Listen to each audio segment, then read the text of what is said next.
How to delete transaction history in GCash. Hello guys, this is Atticus and welcome back to another tutorial video. In today's video, I'll teach you guys how you can delete transaction history in GCash.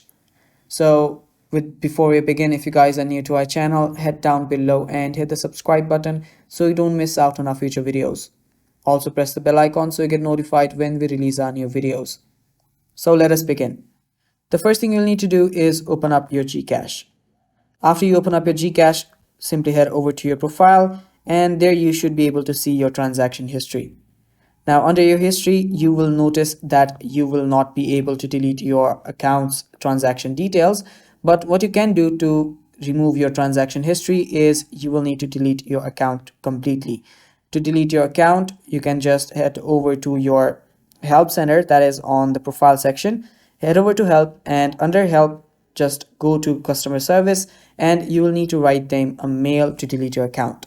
And with that, your transaction history will get deleted too. Thanks for watching. That is all for the video. Stay tuned for more and bye-bye.